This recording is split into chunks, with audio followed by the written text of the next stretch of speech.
Она пережила ужасы фашистского концлагеря Маутхаузен, голодные дни в детдоме, а после была отправлена в спецпоселение Коми-ГУЛАГа, где долгие годы вместо паспорта у нее была просто справка о том, что она существует. Уроженка Киева Елена Герасимова прожила непростую жизнь, но, несмотря ни на что, не ожесточилась на мир, не очерствела сердцем. Здесь, на далеком севере, нашла свою любовь и родила детей. Сегодня у нее 6 внуков, 11 правнуков. Елена Кононова продолжит. С тех пор много воды утекло, но в свои 89 лет Елена Александровна все до мелочей помнит.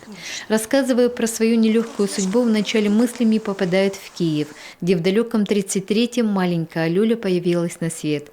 Когда ей было чуть больше годика, не стало мамы. Отец Александр Лопухин, сын саратовского священника, женился во второй раз на немке. Счастливая семья построила возле Чернобыля новый дом.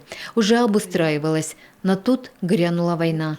Папа, майор советской армии, ушел на фронт. Маленькая Лёля с мачехой и младшим братом эвакуировалась в Донецкую область. Там их и настигли фашисты. Когда немцы пришли туда, эта баба Гарпина, она не понимала, что немецкий язык. Мы разговаривали на немецком языке. И она этим фашистам сказала: «Це, каже, жиди, їх треба стріляти».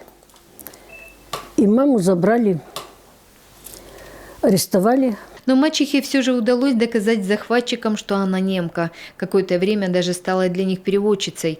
Но во время отступления в 1943 году немцы не пощадили семью. Вместе с другими посадили в товарные вагоны и отправили в Лодзь, Польшу. Дали кусочек мыла и повели в баню. Тогда показалось, что в крематорий. Но все обошлось. Крепких людей угнали на работу в Германию. У мачехи же во время допросов гестапо было отбито все. Для тяжелого труда не годилось. Поэтому отправили в Линц, концлагерь Маутхаузен, где в годы войны, по официальным данным, было уничтожено более 100 000 человек. Елена Александровна хорошо помнит тех, благодаря кому осталась жива.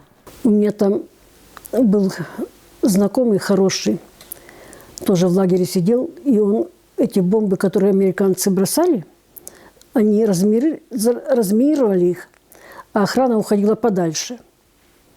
Вот. И когда давали им по кусочку хлеба с тмином, он мне этот хлеб отдавал и говорит: «Сестрица Живару жива». Поднимали их свет не заря, давали баланду. После того, как немцы стали отступать, узников перестали кормить. Поэтому дети сами искали себе пропитание. В разбомбленных магазинах находили продукты. Потом, когда уже стали американцы бомбить, каждый день с 9 утра до 5 вечера, вот уже охраны не было, все уже убежали в Альпы. А я с братиком, он на 3 года младше меня, на 2 дощечках переплывали Дунай, а Дунай широкая река, с мешочком. Там грибы собирали. Затем пришли наши. Счастливых и свободных узников концлагеря опять погрузили в товарные вагоны и повезли из одного лагеря в другой. Потом были фильтрационные лагеря в Чехии, в Болгарии, в Польше. По целому месяцу там спрашивали, допрашивали. И когда мы приехали на место, откуда нас немцы увезли, через месяц маму взяли, вывезли в НКВД, и говорит: подписывайся, что ты американская, английская и австрийская шпионка. Допрашивали, потому что немка. После допросов отправили в Коми. Сначала в Княжпогост, потом пешком под конвоем дошли до Устьевым-Лага. Больную мачеху положили в Вайкинскую больницу. Папа как-то нашел ее, и где-то тоже был на ссылке здесь. И на больнице Айкинской, на клеточке больницы, он увидел ее, вынес ее на руках, всю опухшую. Он там умер, в 57 лет скончался. Елену с братиком отдали в детдом. Там порой приходилось голодать. 12-летняя девочка не вытерпела, сбежала в Алма-Ату к крестной. Но там ее нашли и вернули в Коми. Теперь уже на вечное спецпоселение в Кибаньоль, Усть-Куломского района.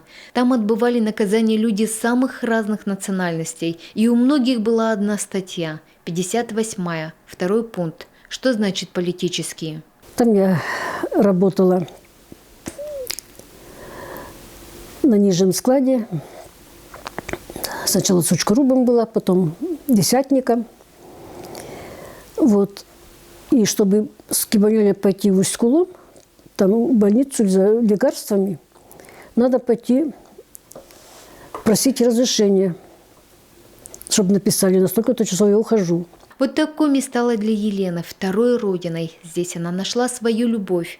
Он был начальником лесопункта, партийный, поэтому по понятным причинам они долго не могли расписаться. Когда все же удалось, им дали дом, мачеху забрали к себе. Сама Елена устроилась работать в библиотеку. В свои 20 лет она воспитывала уже 3 дочерей, учила их только добру. А когда в тяжелые 90-е годы семье предложили переехать в Германию, Елена Александровна сказала, что ради германской колбасы не собирается доказывать, что они немцы. Они русские, здесь их родина, здесь они дома. Елена Кононова, Владимир Кривцун, телеканал Юрган. Тем временем в посольстве России глубоко разочарованы рекомендацией Австрии воздержаться от участия 15 мая в официальной церемонии по случаю 77-й годовщины освобождения нацистского концентрационного лагеря Маутхаузен. Об этом заявили в посольстве России в Вене.